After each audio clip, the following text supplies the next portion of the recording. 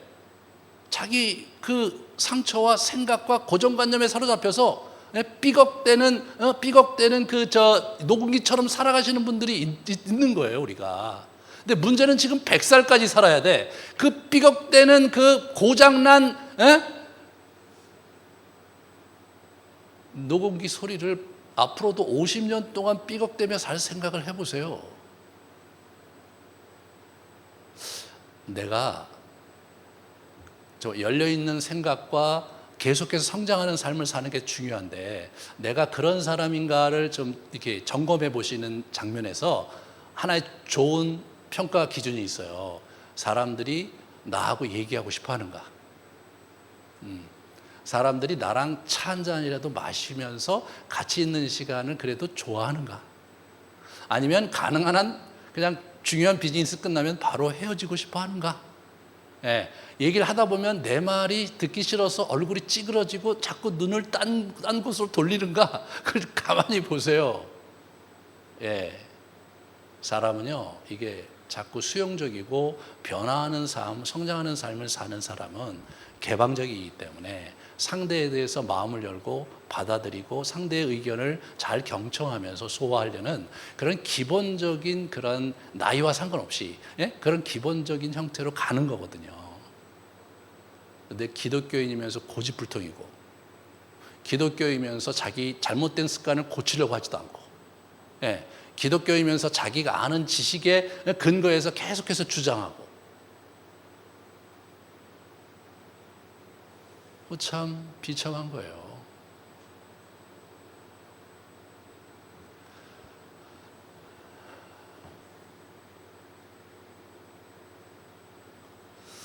우리가 다시 겸허하게 주님 앞에 우리 자신이 누구인지를 묻고 찾아가는 여정을 함께 갑시다. 우리 내년부터 오늘 이제 새롭게 우리가 좀 더 공동체적으로 조별로 해갖고 그걸 어떻게 좀 모든 사람이 장착할 수 있을지를 고민하면서 가려고 해요. 이제까지는 개인적 차원에서 제가 그렇게 이끌어 왔는데 저도 잘 몰랐기 때문에 그렇게 된 거죠.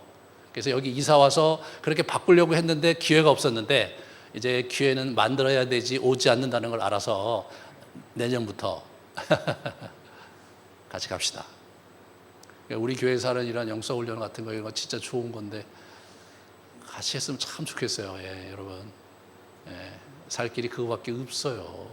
그래서 그래야 다른 사람을 섬길 때도 마음의 여유가 생기고, 나한테 이상한 얘기 하는 사람에게도 좀 더 여유 있게 대하게 되고, 내 자녀가 말도 안 되는 꼬장을 부리고 이상한 짓을 할 때도 기도로서 하나님께 맡기면서 담담하게 살아갈 수 있는 복되고 자유로운 영혼으로 이 땅을 살아갈 수 있게 되는 겁니다, 여러분. 그 길을 가야 합니다. 그래야 여러분의 생이 가치가 있고 의미가 있을 것입니다. 아름드리 교회는 바로 그 길을 위해서 존재하는 교회입니다. 같이 우리 기도하겠습니다.